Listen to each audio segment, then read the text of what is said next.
Let's rewind to ancient Greece. There was a young man named Narcissus. Handsome, charming, and admired by everyone. But here's the twist. When he saw his own reflection in the water, he fell in love with himself. He couldn't pull away, and according to the myth, it led to his downfall. In the very spot where he died, a flower grew, which we still call the Narcissus flower today. This old myth became the foundation of a concept we still talk about in psychology: narcissism. What is narcissism? Now, in modern psychology, narcissism isn't just about being a little vain. It's defined as an inflated self-image, thinking you're smarter, better looking, and more important than everyone else, and expecting special treatment all the time. Types of narcissism. Psychologists actually identify two main types. Grandiose narcissism.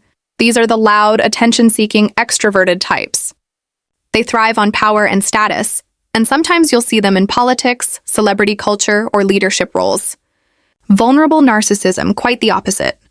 These individuals may appear quiet or reserved, but they still carry that same sense of entitlement and are easily hurt if criticized.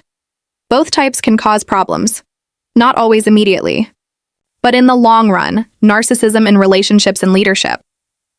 Here's the dark side. Narcissists often struggle with empathy.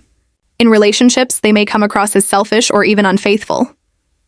In leadership, their decisions can sometimes be risky, unethical, or simply focused on personal gain rather than the bigger picture. It's like this. Narcissists often feel great about themselves, but the people around them may end up suffering. Narcissistic personality disorder.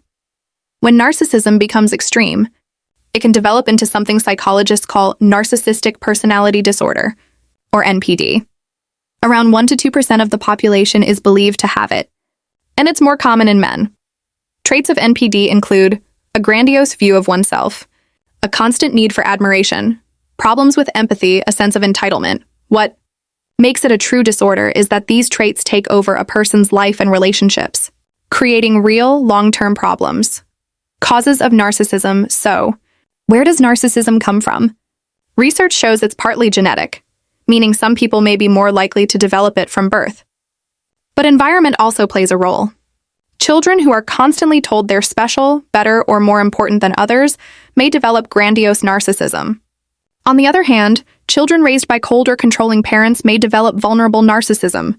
Culture matters too.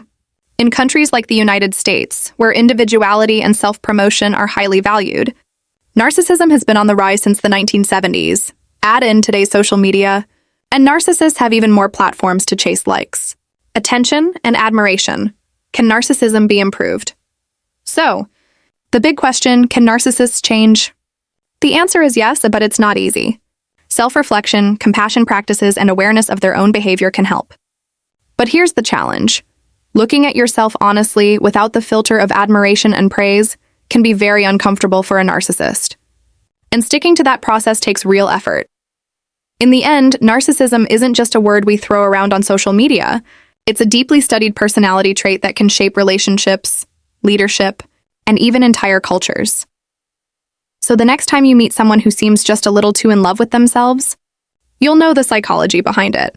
If you found this video helpful, don't forget to like, share, and subscribe for more content on mental health and psychology. And tell us in the comments, do you think social media makes people more narcissistic today than in the past?